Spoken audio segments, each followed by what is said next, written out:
What is up, guys? My name's David Lee, and you're watching Asian with Cards, and we got Jimmy over here. So, Jimmy, can you mention who you are? Hello, everyone. I'm Jimmy Barnes. I'm a longtime player of this game. Used to constantly play heavily during the era of Edison Format, both before and after. I've been playing card games with this man, David Lee, forever, since during that time period on. And back then, I kind of played all kinds of different decks. I was generally the deck tester of our group, and I kind of was also helped with deck building and like theory of crafting. Right. So what deck do you got over here? This is a deck that came up because it was partially because of a meme, but it actually has a really sound basis.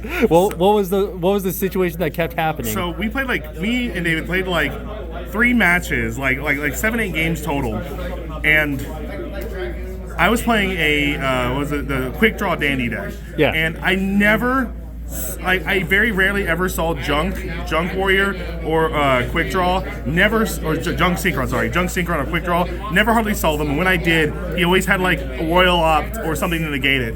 And so I Synchro summoned twice out of 8 games, but I won all 3 matches. Because of what card? Well, mostly this guy, Ryko. So I decided to build a Ryko control deck. So this, and it actually has a pretty sound basis for it. So the base of the deck is a control deck, based not only around Ryko, but a lot of just good stuff. It's generally kind of a good stuff mashup deck, but it has kind of a theme based around it with our boy Ryko. So we'll get into the deck profile. So 3 Ryko, obviously, and then 3 Hamster. This guy's insane. 1800 defense, blocks out a lot of attacks in the format, along with then it gets you Ryko, which is insane. There's some other cards you can also search off it, which I'll go into in the side deck. But those are the main culprits of the deck.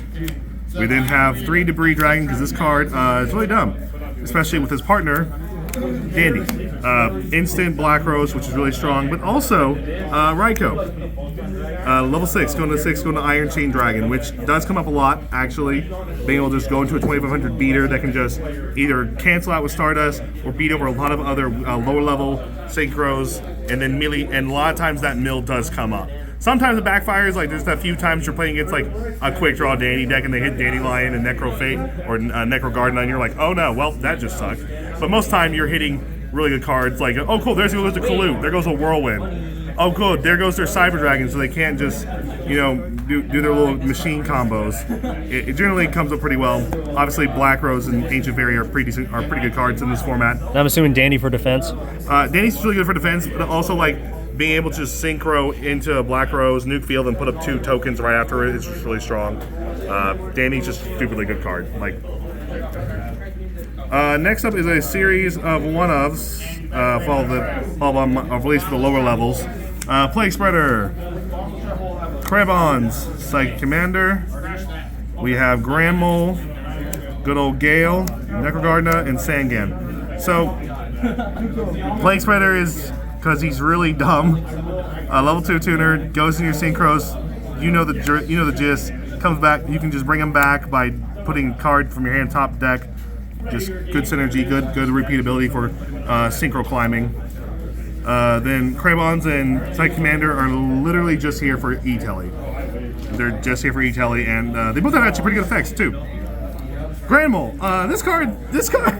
He was at 1 during this time period, and there's a reason why. This card outs so many just problematic cards. Yo, that's a nice Armor Master you have. Bounce. Yo, that's a Goyo. Bounce. Stardust. Bounce. Just keeps going on over normal and over. Summoning this guy with 2-3 back row is just it makes people have to think and work their way to beat it.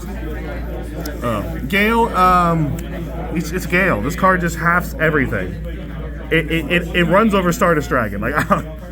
Necrogardna, since we're doing Ryko stuff and we're milling, this is pretty good. Sangan allows us to get Ryko, and also allows us to also search Mega Hamster. Yeah. So, just good card. The high level stuff, we have 2 Cyber Dragons because special Cyber Dragons, summon a tuner, go into a synchro. Just really good. Also, if I am playing against machines, playing against gadgets or something, cool. Summon Cyber Dragon. Chimera Tech. It's good. Chaos Sorcerer. Got enough lights and darks?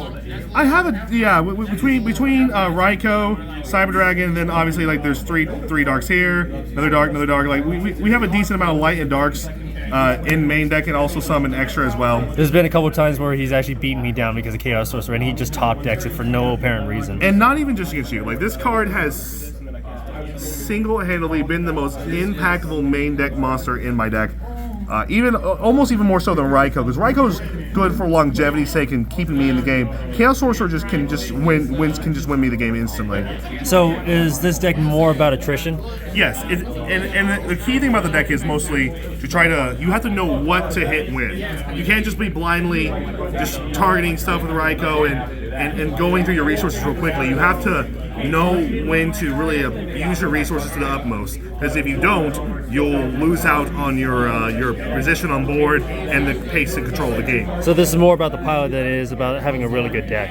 Yes, this is a control deck, and it is about outpacing and getting the best bang for your buck. Like if you're using 2 cards to make a good one big card, and I out it with 1, I'm up in card economy, and that's the key to this deck is maximizing efficiency through card economy. All right, that's it for the monsters. We'll go to the spells. Triple Book of Moon. This card is so dumb.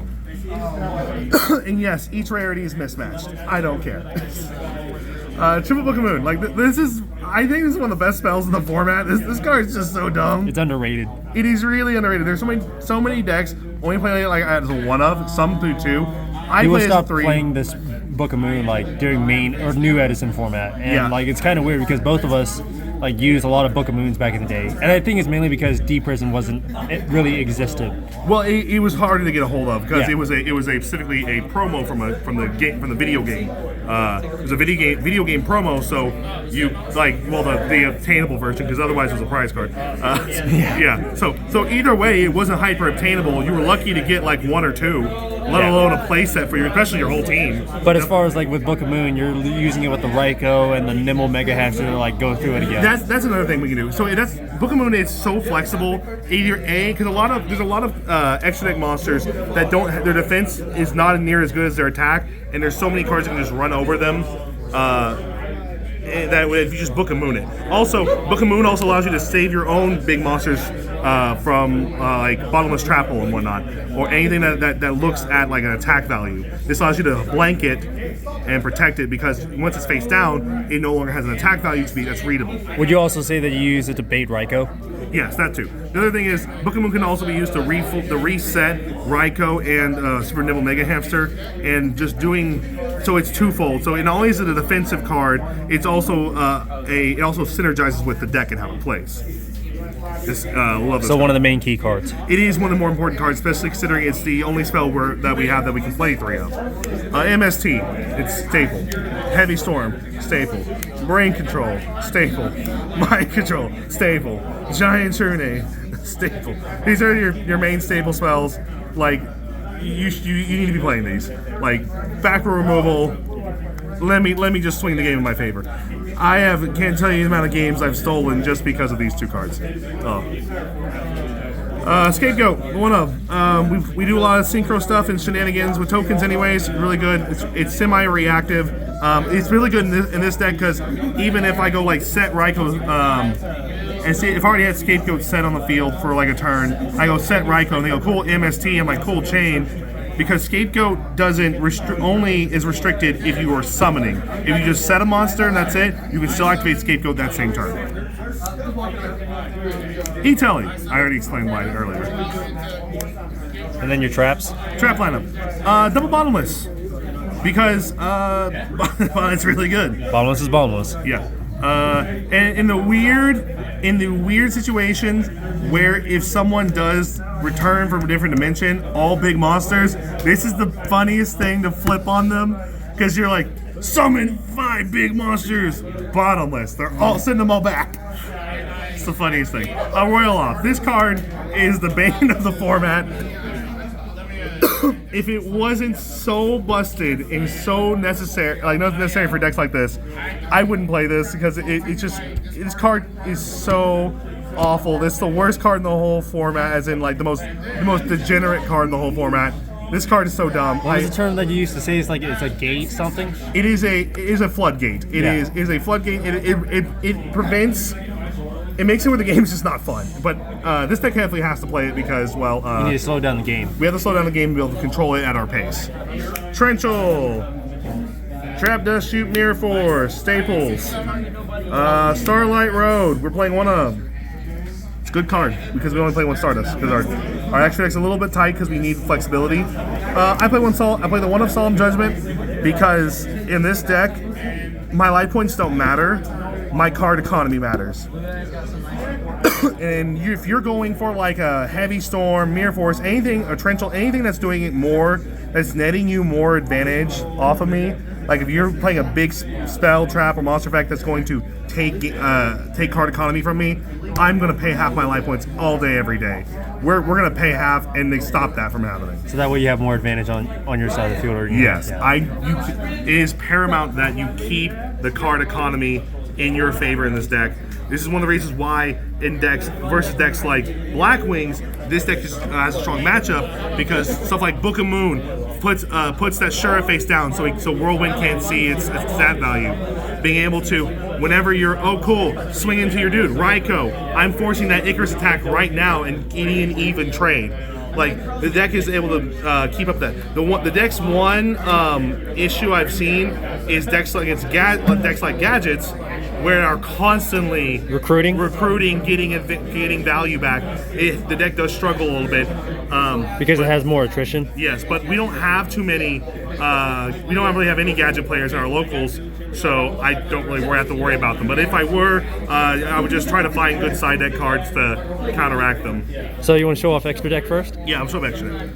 The extra deck, we have Armory Arm because there are times you have to make a 4. Also, if you actually do equip him to a big dude, you can do some funny things. Have you done the Colossal Loop yet? No, mainly because I don't own a Colossal Fighter. I'll get into that later, though. The Colossal Armory Arm Colossal Fighter Loop's fun if you have the Colossal Fighter to do it. I don't, but I don't necessarily need it.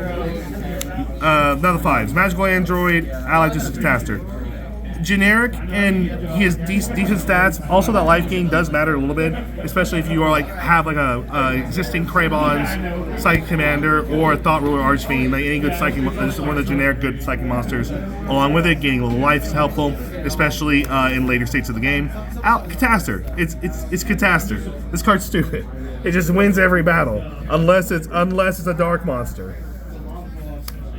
The 6s. Iron Chain is specifically for the Debris Dragon stuff. Brio is arguably the most stupid synchro in the whole game. I personally believe it is. This card is just nutty, especially if you're bouncing back continuous spells and traps on top of them, such as Call the Haunted and various, or bounce back your own oppression. Like, say, if you already have a Brio on board, you use oppression to stop your opponent from doing anything. You can bounce your own oppression and then start summoning again and just destroy your opponent. Goyo, also another really dumb synchro, almost as dumb as Brio. Goyo, why is he 2,800 for a level 6? Just punches over Stardust Dragon for no reason. Punches over Thought Ruler for no reason. He's just strong for no reason and he steals stuff, which you can then use for synchros. Ancient Fairy, Black Rose, more dragons, 7s to go into. And yes, both of them are beat up, but I don't care because they're secrets. They're both the 10 secrets, but so I've had them for a long time. But no, Ancient Fairy, Black Rose, both fun cards. This is mostly just a wall. Like 3,000 defense is a little difficult to get over. Also, the extra summon per turn does sometimes come up, especially if you're trying to go for an extension play. Black Rose, you know what this does. Blow up the board. Kaboom. Black Rose Field. My 8s. I got 4 actually. Dark Dragon. We can go into them. It's generally off of a Chaos Sorcerer, but there are some. And generally, that's generally when we've used Chaos Sorcerer to banish, and we go into Dark End to get rid of another problematic card. So with just Chaos Sorc and a level 2 tuner, you can immediately just kind of clear out some problematic hard to kill cards. Because Chaos Sorc banishes, he sends, just a little helpful for moments like that. Stardust Dragon. You all know what Stardust does. It's Stardust Dragon. Red Dragon Archfiend does come up in like very defensive decks. If it's not really good against aggro decks, but against defensive decks, he does come up really helpful, being able to just punch through and wipe out things. Because if my opponent has, like, say, a leftover token, like a fluff token or a scapegoat token, and they have like 2 set cards, like could be a Ryko or something, I can punch the token, kill all the set monsters. And the Thought Ruler Archfiend everyone knows. Yeah, it's not really. Like, this card's dumb. It punches, kills things, gains you life. If your opponent tries to target it with spell traps, Deep Prison. Get good. Or Book of the Moon, either. Mistworm. It does come up every now and then. You can't do anything with the Redragon can't go into it, but there are weird times where you are able to go. You have to go. You can go into a 9, and in those, there's only been like 2 situations where I've ever really had to go in. Like I needed to go into them. In both situations, I was able to, and it completely just blew my opponent out. Just bouncing 3 things at once can really allow you to push for game. But it is situational. Next 2 cards are 2 Chimera Techs. If I had a Colossal Fighter, I would cut the second Chimera Tech for in the Colossal Fighter. So. And then you finally got sideboard. This guy, Dark Cat with Whitetail. This is a fun card. So when it flips, you target 2 monsters your opponent controls and 1 monster you control, and then you bounce them all. So if let's say my opponent only has 1, like say I had a monster my opponent had to get rid of and a set Nimble Hamster. Opponent attacks over the monster they had to get rid of. Cool, attack Nimble Hamster. Effect. Oh, summon Dark Cat with Whitetail. My turn, draw, flip, bounce Whitetail to my hand, bounce their 2 monsters. Is somewhat situational. The downside to Cat is if Cat is attacked, it can't target itself because it's marked for destruction at that point.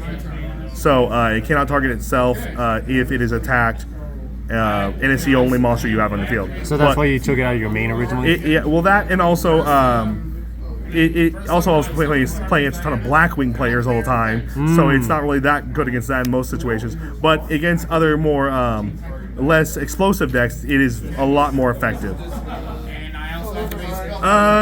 Double DD Crow because Blackwings. I hate I hate value. It's literally just value. Oh. It's nothing to do with Blackwings. It's just screw you value.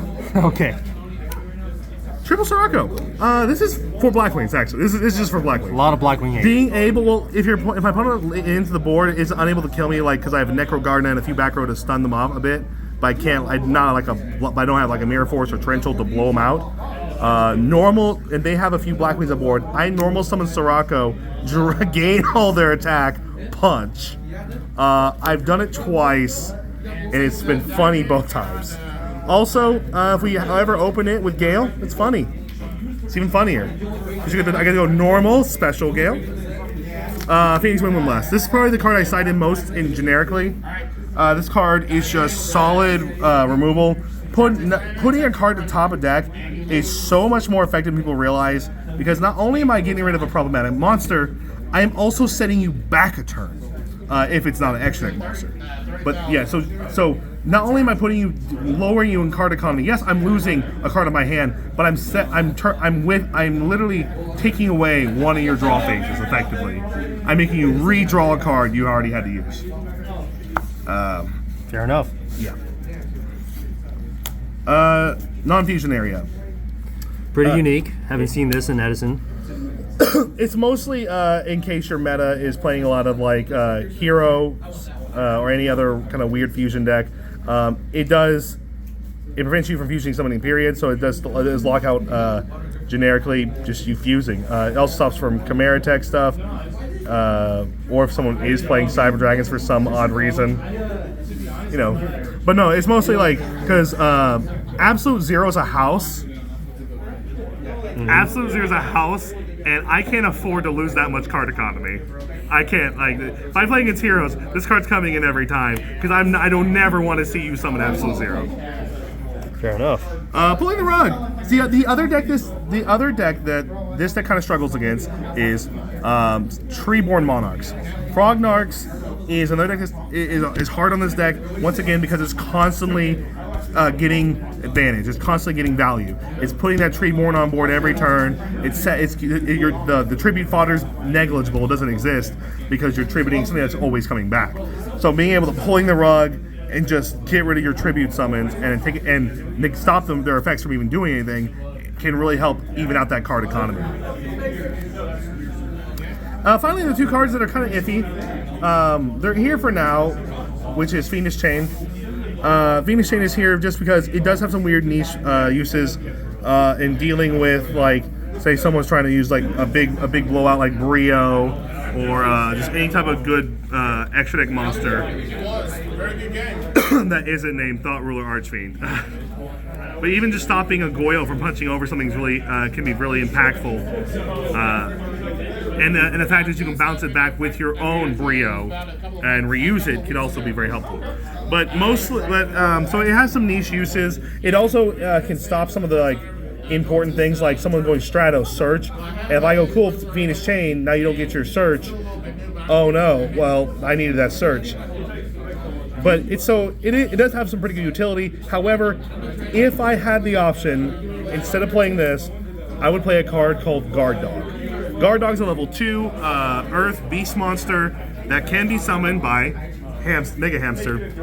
Guard Dog says when he flips, your opponent cannot special summon the rest of the turn. If I hamster, set Guard Dog, and I'm playing against someone's playing Glad Beast, let's say, they cannot attack the Guard Dog at that point. They have to stop attacking at that point, because if they attack the Guard Dog flips, they can't tag out at the end of the battle phase. This also stops if you set Guard Dog in general and they attack into it, not just Glad Beast, but anyone else. Because a lot of decks will like sometimes punch, then synchro afterwards. Boom, you can't even synchro afterwards. You can't make your Black Wings are also known for doing that because they have like stuff like they want Shura to kill something. They want Gale Bora to pierce. So it would shut down Shura because it's killing. Yeah. It will stop. It shuts down cards like Shura and so like a lot of times Blackwing players will have a tuner on board, but they'll summon a bunch of other dudes. They'll punch, and then synchro main phase 2. Unless they can make the arm wing, but if they can't make the arm wing, a lot of times they'll just punch, get individual pokes of damage. But if they do that against Guard Dog, not only does it stop Shura from doing its thing, but now you can't main phase 2 go into your auxiliary synchros and stuff.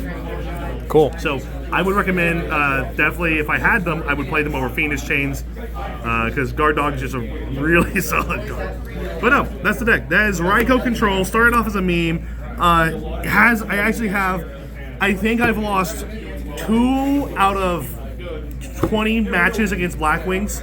So it's a really good Blackwing matchup for some odd reason. Against other decks, it generally has a pretty good match. It does well, but the problem is that you have to constantly make sure you're not losing out on card economy. And if you ever do, it's not going to be fun. So this thing definitely needs this deck definitely demands the pilot. Yes, you to have run to run the deck. Not only that, you have to be fully paying attention to what you're doing. You have to maximize every play. And misplays hurt a lot in this deck. Very cool. Is there anyone you want to thank? Well, obviously, Mr. David Lee. Thank you, for getting back into the game because of Edison Format. Because it's given me a chance to do something really stupid like this. Because you didn't even consider it originally, right? I was considering it, but but no one else was really getting into it. But you were like, I'm bringing it in. I'm like, oh yeah, I'm full support. Let's go. I'm also going to play fun decks, get the deck building theory craft again with some old friends. So yeah, it's really just you, honestly. But no, thanks to everyone for watching, because this deck is dumb. Alrighty, well, thank you very much, Jimmy. We'll see you guys soon.